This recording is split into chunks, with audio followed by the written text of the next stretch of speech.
राजनगरी आगरा में सपा सांसद रामजीलाल सुमन और करड़ी सेना का घमासान थमने का नाम नहीं ले रहा है। लगातार सपा सांसद रामजीलाल सुमन बयान पर बयान देते नजर आ रहे हैं, तो वहीं करड़ी सेना इस बात को कहती है कि वो अपनी मांगों पर अड़िग है और इसके लिए वो सड़कों पर लगातार आंदोलन करती रहेगी। एक बार फिर से समाजवादी पार्टी के सांसद रामजीलाल सुमन ने इस बात को कहा है कि 19 तारीख को जब अखिलेश यादव आएंगे तो दो हाथ होंगे, यानी आर पार की लड़ाई होगी। आखिर उनका मकसद क्या है इस सब बयानों से? इसके अलावा उन्होंने तमाम बयान और भी दिए और बयानों को लेकर आम जनता क्या कुछ कहती है, ये जानने के लिए समय में आगरा में मौजूद हूँ और तमाम लोग हमारे साथ मौजूद हैं और इनसे जानने की कोशिश करेंगे कि करड़ी सेना वर्सेस जो रामजीलाल सुमन का विवाद चल रहा है वो घमासान कहाँ तक है पहुँचेगा और जनता क्या कुछ उसके बारे में सोचती है। सर, सबसे पहले आप बता दीजिए, क्या लगता है आपको कि जिस तरीके से बयानबाजी हो रही है, करड़ी सेना अपनी जगह अड़िग है, वो अपने मांगों की बात करती हैं, इधर ये बयान पे बयान दिए जा रहे हैं, कौन सही कौन गलत? नहीं, गलत और सही तो बात की बात है। ये बात लड़ाई है सनातन की, और सनातन के ऊपर एक ऐसा धर्म यही बचा है, कोई भी कहीं भी कैसी भी टिप्पणी इस पर कर सकता है, छूट है उसके लिए।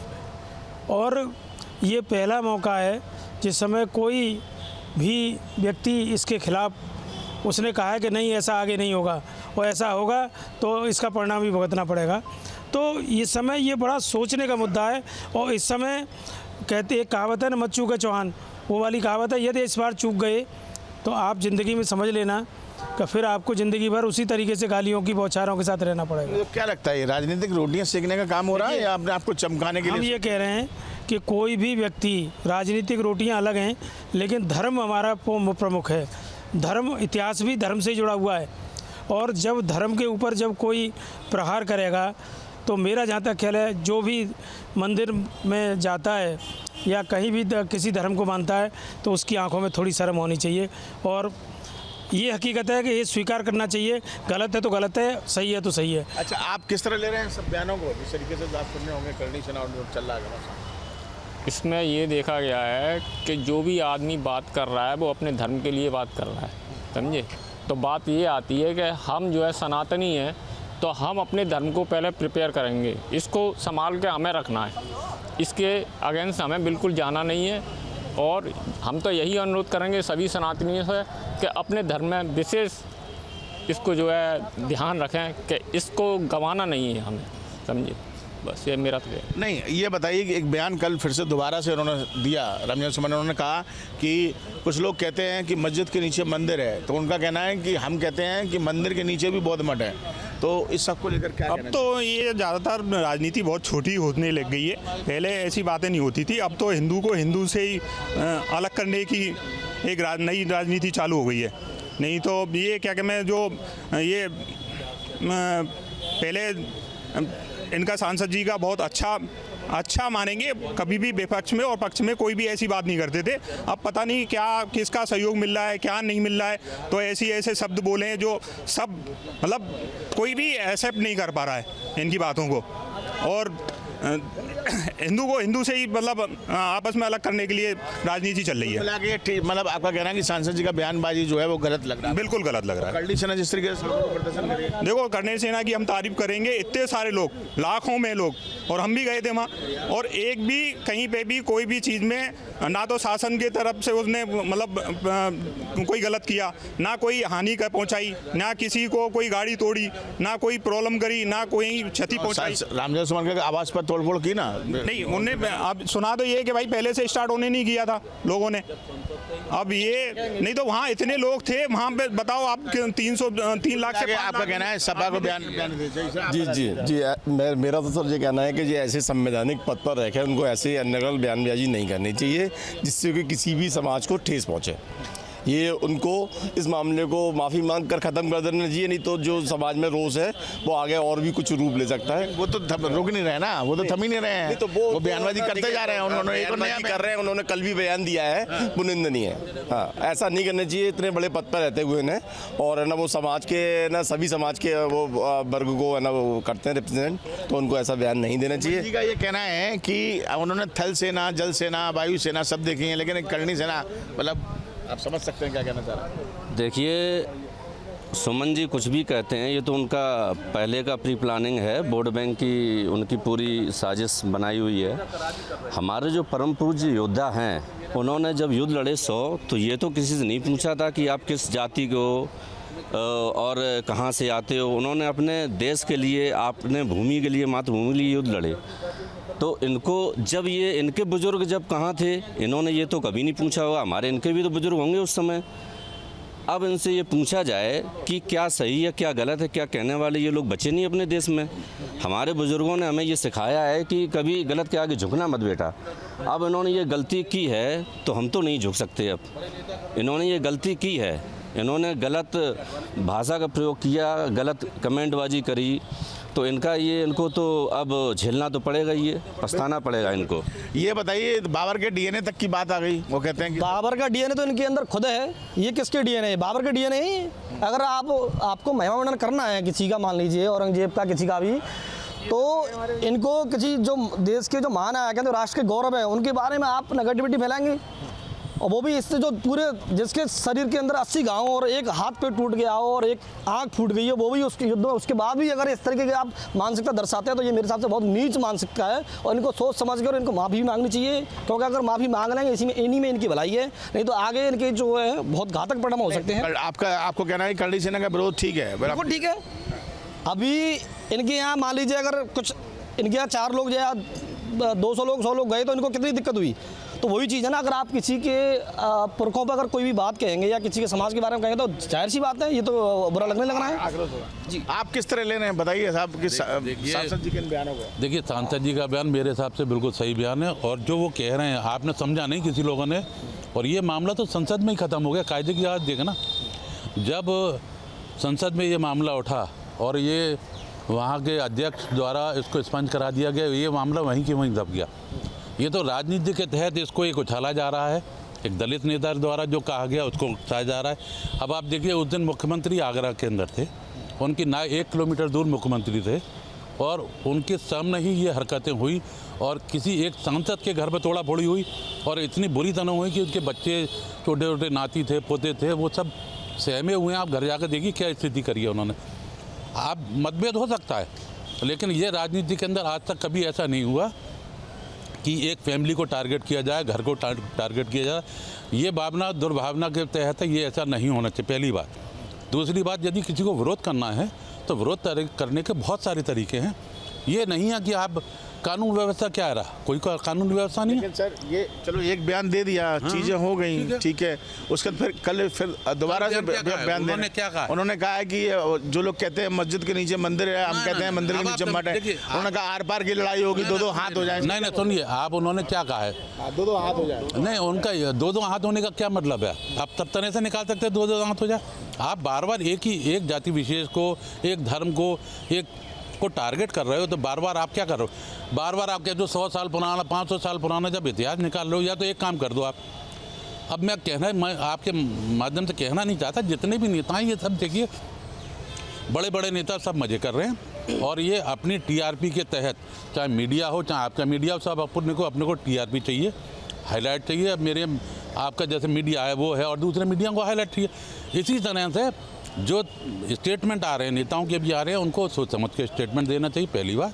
और दूसरी बात, स्टेटमेंट को पहले पूरा पढ़ लें, पूरा समझ लें, मीडिया भी समझ ले, फिर उसके बाद निष्कर्ष निकाले। नहीं तो आपको क्या लगता है कि सारी पढ़ाई जो है वो रामजय सुमन ने की है, सारा इतिहास उन्होंने पढ़ा? देखिए, इनका प्री प्लान एक एजेंडा है कि जातियों में लड़वाओ। इन्होंने शुरू से लेके आज तक केवल जाति जाति जाति। अब ये पहले MY फॉर्मूला पे काम करते थे, अब ये PDA पे पिछड़ा दलित अल्पसंख्यक पे काम कर रहे हैं, ठीक ना। तो इनके लिए कुछ नहीं है, ये केवल एक एजेंडा है दलित वर्सेस अपर कास्ट को लड़ाने का। और मैं आपके माध्यम से एक चीज़ कहना चाहता हूँ, देखिए, विनय न माने जलद जड़ गए 3 दिन बीत, बोले राम सको तब भय बिन होए न प्रीत। जो उनकी बार बार ये बयानबाजी है, एक क्षत्रिय समाज को टारगेट करते हुए, मुझे लगता है उनके लिए, उनको इस तरीके का, ये माननीय सांसद है, राज्यसभा सांसद है, इस तरीके की बातें शोभा नहीं देती हैं। और अगर उनके मन में कोई भी इस तरीके की 2-2 हाथ 3-3 हाथ करने वाली बात है, तो इसमें क्षत्रिय राजपूत समाज को किसी तरीके की कोई दिक्कत नहीं। हमारे लिए बहुत कठिन नहीं है इस तरीके के तत्वों से, मतलब इन पर नकेल कसना। तैयार है क्षत्रिय समाज, तो देखिए तैयार है, देखिए सब तैयार हैं। कानून व्यवस्था, या तो देश में जंगल राज है, कानून व्यवस्था नहीं। जो ये स्टेटमेंट कह रहे हैं, थाने में जाकर कहेंगे हम तैयार हैं, जंगल राज नहीं है भाई, यहाँ कानून की व्यवस्था है। कोई बात हो तो आप प्रोटेस्ट कीजिए ना। हम तो सब कह रहे हैं भाई, बहुत सारी चीज़ आपको पसंद है, बहुत सारी चीज़ मुझे पसंद नहीं है। बिल्कुल भाई, ये कोई किसी की किसी के दिल को, किसी पार्टी को, किसी धर्म को टारगेट करना नहीं है, धर्म को किसी को हानि पहुंचाना नहीं है, किसी के बारे में गलत कहना नहीं है, लेकिन आपकी अपनी अपनी समझ की बात है। क्या मानते हैं आप? ये संविधान कानून उन लोगों के लिए जो उसको मानते हैं, जो लोग सिस्टम से बाहर निकल के काम करते हैं, उनके लिए उस तरीके का उपचार करना जरूरी है। कानून व्यवस्था है नहीं आपके हिसाब से, ठीक है ना। तो अब आप ये कह रहे हैं विरोध प्रदर्शन पहले ऐसे कभी नहीं, तो आप नहीं, एक मिनट, आप रामवृक्ष यादव का वो बाद वाला कांड कैसे भूल जाते हैं? तमाम ऐसे सहारनपुर से दंगे आरंभ होता है, मुजफ्फरनगर से बरेली तक 6-6 महीने तक उत्तर प्रदेश में दंगे चलते हैं। हर दंगे में हिंदू जेल गया, हिंदू प्रताड़ित, उस पर कोई नहीं बोलता है। मतलब अब रामजीलाल सुमन जी ने बोल दिया तो वो दो हाथ का बयान कुछ और हो गया। देखिए मैं बता रहा हूँ, आप देखिए ये राजनीति जो धर्म की हो रही है, ये समाज को बांटने की राजनीति है। मैं इसके फेवर में नहीं हूँ और मैं यही कहूँगा, यदि कोई आपको विरोध है तो विरोध प्रदर्शन है, तो सब चीज़ प्रक्रिया है उसकी, उसके अंतर्गत आना चाहिए, कानून को अपने हाथ में नहीं लेना चाहिए। ये सब आप क्या मानते हैं कि जनता पिस रही है, सब नुकसान परेशान जनता हो रही है सड़कों पर? देखिए, राजनीति करने वाले लोग राजनीति करते ही करते हैं, और जो बयान दिया गया है वो वास्तव में बहुत एक निंदनीय उनका बयान है। और कहीं ना कहीं मैं धन्यवाद देना चाहूँगा करणी सेना का, इन राजपूतों का, जो इस तरह के मुद्दों को आगे निकाल करके लेकर के आते हैं। और जो हमारी सुप्रीम कोर्ट है, प्रशासन है, जो स्वतः ही संज्ञान में ले लेते हैं बहुत सारे विषयों को, लेकिन इस तरह के मुद्दे पे जो कहीं ना कहीं राजनीति से प्रेरित होते हैं, उन पे क्यों पता नहीं उनको चुप्पी साध लेते हैं, जहाँ पे कि वो अगर चाहें तो स्टैंड लेकर के, भाई ये एक इतिहास का विषय है, इसमें सभी सच और झूठ सबको पता है, तो जो तथ्यात्मक बातें हैं उन पे हम बात क्यों नहीं करते हैं? अगर कोई आदमी गलत बोल रहा है और किसी आक्रांता को अगर वो सही मानता है। सुमन जी से आज मैंने सवाल किया था सुबह, मैंने कहा था कि आप बता रहे हैं कि मस्जिद के नीचे मंदिर, मंदिर के नीचे बौद्ध मठ, तो मैंने आप किस बेस पर बोल रहे हैं? तो उनका कहना है कि मैं जो भी बोलता हूँ वो पढ़ लिख कर बोलता हूँ। नहीं, पढ़ लिख करके बोलता है, इसका फैसला तो फिर कोर्ट में हो जाएगा ना। कोर्ट को स्वतः संज्ञान क्यों नहीं लेना चाहिए? बहुत सारे केसों में आपने देखा होगा कोर्ट स्वतः ही संज्ञान ले लेती है, इस केस में क्यों नहीं ले रही है? क्या वो राजनीति से दबी हुई है? क्यों इस पे अपने आप आपको लगता है कि कोर्ट को दखल देना चाहिए? कोर्ट को बिल्कुल दखल देना चाहिए। भाई करणी सेना को आगे निकल करके आना पड़ रहा है, इतिहास में जो चीज़ लिखी हुई है आप उसको जुटला करके आप अपनी बात को बता रहे हैं, तो इसका मतलब फिर तो आप ही केवल पढ़े लिखे हैं। आप जी बताइए, आप बताइए क्या कहें? मेरा मानना ये है कि जो भी करणी सेना ने प्रदर्शन किया वो बहुत ही सही था, और उसमें जो भी कमियां रह गईं, और जो अभी कह रहे थे सर कि ये ऐसा होना चाहिए, करणी सेना ने ऐसा किया, कोर्ट है, सारे कुछ संवैधानिक हैं, तो मेरे योगी जी का मानना है कि जो जैसा करेगा उसको उसी भाषा में जवाब जब तक हम नहीं देंगे तो फिर वो समझ में नहीं आएगा उसको। ठीक है, रही बात उसकी, जो आप सुमन के बारे में बात कर रहे हैं, जो सुमन जी हैं, एक्चुअली वो दलित कार्ड खेलने का वो पूरा उन्होंने प्रयास किया है। माननीय अखिलेश यादव जी को मैं ये कहना चाहता हूँ कि वो ये जो दुष्टीकरण की राजनीति कर रहे हैं, उस राजनीति से वो कामयाब नहीं होंगे किसी भी कारण। और आप जिसकी सुमन जी की बात करते हैं, ये एक सादाबाद के गाँव से बिलोंग करते हैं, इनका आप इतिहास उठा के देख लीजिए, इनका बैकग्राउंड देखिए, ये दलित खुद नहीं है। ये जो दलित अपने आप को बता रहे हैं, ये खुद दलित नहीं है, ये किसकी क्या पैदाइश है, क्या हालत है इनकी, वो आगे इतिहास में पढ़ लीजिएगा, उसमें पता चल जाएगा। इनके पड़ोसी जो हैं इनसे खुद प्रताड़ित हैं। ये देखिए इतिहास में बात आ गई, पूरे बैकग्राउंड में बात। देखिए बैकग्राउंड, देखिए सबका अपना अपना विचार है, कुछ भी कह सकते हैं, अब मैं कोई उसका जवाब नहीं देना चाहता हूँ।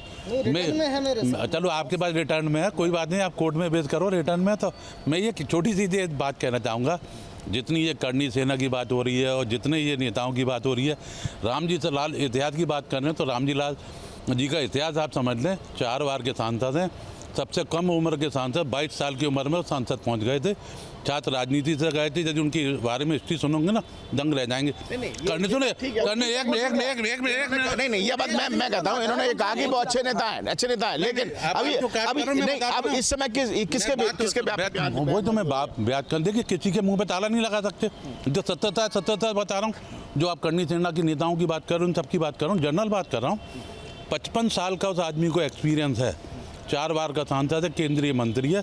आगरा के और आसपास के बड़े बड़े जो नेता हैं वो कद्दावर नेताओं के नाम से जाने जाते हैं। उनका मुकाबला चाहे हमारे कितने भी सांसद हो जाए, आगरे के सांसद हो जाए, उनका मुकाबला नहीं कर सकते।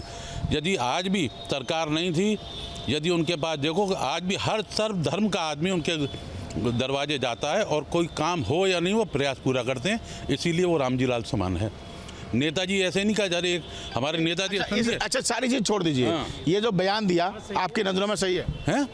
देखिए सबके अपने अपने वो अपने हिसाब से उन्होंने कि पार्टी का तो बयान नहीं है, ये उनका अपना अपना बयान है। उसमें इंटरफेयर भी नहीं 55 साल का एक्सपीरियंस जिस आदमी को है, पूरी संपूर्ण पाठशाला कहलाता है। आप 10 मिनट आप बैठना, 1 घंटे बैठना तो पता चल जाएगा कि हिस्ट्री की जो बात कर रहे हैं ना, ये बात कर रहे हैं व्हाट्सएप ग्रुप की। आप हिस्ट्री के बारे में उनसे जानना हो तो वो बताएंगे आपको कि क्या हिस्ट्री थी, क्या चीज़ थी। हवाई नहीं मैं बात कर, मैं हवाई नहीं बात कर रहा हूँ, प्रैक्टिकल बात कर रहा हूँ। चलिए ठीक है, और जनता से बात कर लेते हैं। आप बताइए आम जनता क्या सोचती है? मुझे तो करनी सेना बहुत बढ़िया काम कर रही है, मुझे उसमें कोई भी ऑब्जेक्शन नहीं है, लेकिन रामजी लाल सुमन को अपना बयान वापस लेना चाहिए, ये मेरा मानना है।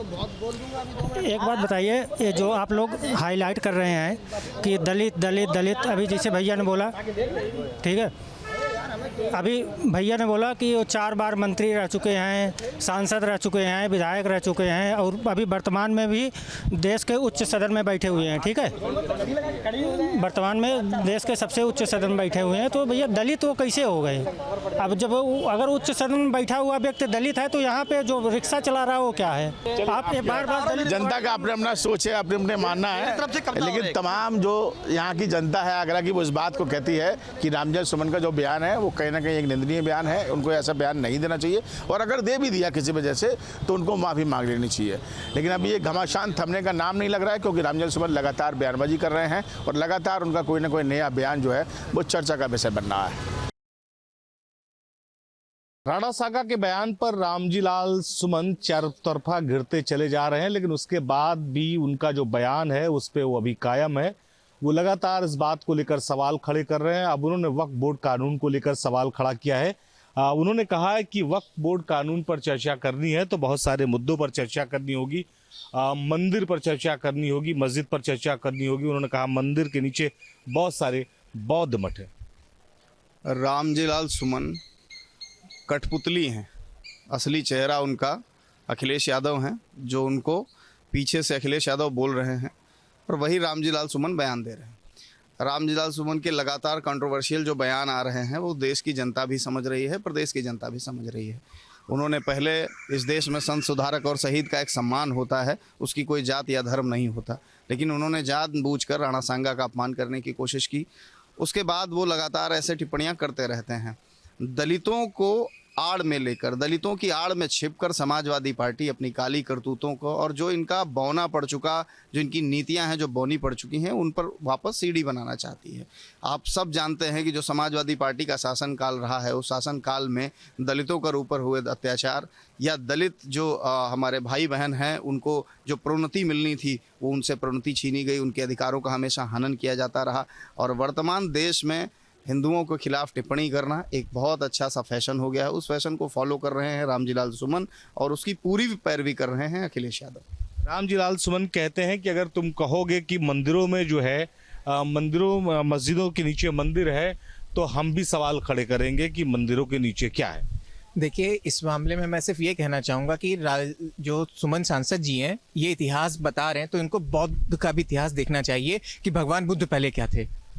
भगवान बुद्ध स्वयं एक हिंदू राजघराने परिवार में पैदा हुए थे, तो मैं ये कैसे मानूं कि हर मंदिर के नीचे बौद्ध मत है। मैं तो ये कह सकता हूं कि अशोक के पहले तक जो जितने भी बौद्ध मठ बने हैं सबके नीचे मंदिर होगा। मैं ये थ्योरी नहीं लगा सकता हूं, क्योंकि बुद्ध क्या थे? बुद्ध का नाम सिद्धार्थ था। बुद्ध कोई शेख या वो नहीं थे। तो सबसे पहली बात कि बौद्ध का आड़ लेके उनको दिखाया जाता है, दलितों का एक रिप्रेजेंटेटिव बनाया जाता है भारत में, पर इसमें ज़मीन और आसमान का अंतर है। दूसरी चीज़ मैं ये कहना चाहूँगा कि जब हमारे इतिहास के जितने भी महान योद्धा हुए हैं वो किसी धर्म या जाति से उनको बांधा नहीं जा सकता है। यहाँ तक कि राणा सांगा के बारे में, वो तो भारत में रहते हुए बयान दे रहे हैं। मैंने कई पाकिस्तानी परिवारों को सुना है कि वो अपने बच्चों को सांगा की उपाधि देते हैं। ये सत्य है। आप अगर देखेंगे तो वहाँ पे ये चीज़ बोली जाती है कि बड़े सांगा बन रहे हो। क्यों? क्योंकि उन्होंने वो युद्ध लड़ा, उतने जख्म खाए, तो एज अ शूरवीर उनको बताया जाता है। तो अगर उनका रिसर्च इतना अच्छा तो थोड़ा और उनको बढ़ाना चाहिए, मैं तो यही कहना चाहूँगा। ठीक है, रामजी लाल सुमन यही नहीं थकते। वो कहते हैं कि अगर तुम डीएनए पर सवाल खड़ो करोगे, बताओगे डीएनए अकबर का और बाबर का है, तो मैं भी डीएनए पर बात कर सकता हूँ। देखिए, पहली बात तो ये है कि जब मुग़ल यहाँ आए थे तो अपने साथ कोई स्त्री लेके नहीं आए थे। तो जो कुछ नाजायज़ औलादे हुई हैं मुग़लों की, वो ऐसे ही लोग होते हैं। दूसरी बात अगर हम करें, ये पहले हरिशंकर प्रसाद जी ने कहा है कि थूक कर चाटना साहित्य में सबसे नीच के काम है, लेकिन राजनीति में इसे उत्कृष्ट काम कहा गया। तो ये लोग वही काम कर रहे हैं और ये पहली बार नहीं हुआ है। कभी आप राणा सांगा की बुराई करते हैं, कभी आप छत्रपति शिवाजी महाराज की बुराई करते हैं, कभी आप महारानी लक्ष्मीबाई की बुराई करते हैं। आप तो ठीक तरह से गांधी जी के भी नहीं होते हैं। गांधी जी ने तो दलितों को कभी दलित कहा ही नहीं, उन्होंने कहा हरिजन कहा उन्होंने। इसका मतलब था हरि के जो प्रियजन हैं। आप उन्हें दलित कह रहे हैं, आप उसमें पिछड़ा जोड़ रहे हैं, आप उन्हें दबे कुचले कह रहे हैं। ये आप लोग खुद ही उनको पीछे बिछाड़ रहे हैं ना। जब आप या तो महात्मा गांधी को फॉलो करिए। सवाल ये भी है कि राणा सांगा अकेले युद्ध तो नहीं लड़ रहे थे, उनके साथ तो सभी समाज के लोग थे, दलित भी थे, पिछड़े भी थे, सभी वर्ग के लोग थे। बिल्कुल उनका सभी वर्ग के लोग थे, लेकिन अगर आप राणा सांगा की बुराई कर रहे हैं तो इसमें कहीं ना कहीं आप जो उनके साथ दलित साथ थे उनकी भी बुराई कर रहे हैं ना। ये सनातन संस्कृति में ये जो 4 वर्ण दिए गए ये कोई अलग नहीं थे, ये तो हिंदू ही हैं सब। आप कहो कि हाँ सिर्फ क्षत्रिय हिंदू हैं या सिर्फ ब्राह्मण हिंदू हैं, तो ये नहीं होता है। ब्राह्मण क्षत्रिय वैसे शूद्र सब हिंदू ही हैं। आपने राणा सांगा पे टिप्पणी की आपने, तो उनके कई सिपे सालार थे जो उस तमाम वर्गों से थे, तो आप उनकी भी बुराई कर रहे हैं। तो राजनीति अच्छी चीज़ है, राजनीति सोच समझ के करनी चाहिए। आज इन्होंने ये कहा है, कल जगह जगह माफ़ी मांगेंगे, तो ये अच्छा नहीं होता। यही तो बात है, रामजी लाल सुमन माफ़ी नहीं मांग रहे हैं, वो कह रहे हैं कि हम तो तुम्हारे डीएनए के बारे में पूछेंगे, तुम्हारे डीएनए पर सवाल खड़ा करेंगे। हर व्यक्ति का अपना अपना एक विचार होता है और भारतीय अनुच्छेद 19 के खंड का में विचार अभिव्यक्ति का अधिकार दिया गया है। यदि विचार किसी ख़ास समाज के किसी तबके को क्षति पहुंचा रहे हैं तो शायद ये विचार शर्म के काबिल हों, मगर फिर भी अगर उस विचार के पीछे तथ्य हैं और किताबें छिपी हुई हैं तो हो सकता है वो विचार विमर्श के लिए हमें दावत दे रहा हो। मगर फिर भी हर व्यक्ति का एक विचार होता है, उस पर गौर करना उसका एक कर्तव्य होता है और उस पर चर्चा होनी चाहिए। हालांकि अगर कहें तो राणा सांगा जी का एक इतिहास में ख़ास तौर से महत्व रहा है। मैं भी छात्र रहा हूं इतिहास का, मुझे भी पढ़ाया गया है। जितनी चर्चा का विषय इस वक्त राणा सांगा जी बने हुए हैं, यदि इससे पहले बनते तो शायद जो लोग आज नौकरी के लिए तरस रहे हैं, शायद ये इतिहास में पढ़ते तो शायद ये नौकरी की जो मुश्किलें पैदा हो रही हैं, राणा सांगा जी का इतिहास पढ़ने की वजह से ये आसान भी हो सकती थी। यही तो सवाल है कि राणा सांगा को कभी पढ़ने का मौका नहीं दिया गया, उनको इतिहास में वो स्थान नहीं दिया गया जो आम लोगों को समझ में आता कि उनका महत्व क्या है। इसी पर चर्चा शुरू हुई है। नहीं, ये शब्द आपने गलत इस्तेमाल किया कि पढ़ने का मौका नहीं दिया गया। अब मैं यहाँ 24 घंटा यूनिवर्सिटी में 1 नंबर से 4 नंबर गेट तक दौड़ूं और भागूं और फिर कहूँ कि मुझे क्लास में पढ़ने का मौका नहीं दिया गया, ये तर्कहीन बात है। मौका दिया गया, आपने उस मौके का फ़ायदा नहीं उठाया, ये कहिए। आज भी इतिहास की किताब बताइए, किस इतिहास की किताब को पढ़ने पर पाबंदी लगी हुई है? क्या मोहम्मद गोरी, बाबर, अकबर और जितनी इतिहास की किताबें लिखी गई हैं, जितना इतिहास के महापुरुषों का जिसमें तज़किरा है, किसी बताइए किसी टोपी टीका लगाने वाले पे क्या कोई पाबंदी है क्योंकि ये इस इतिहास की किताब को नहीं पढ़ सकते?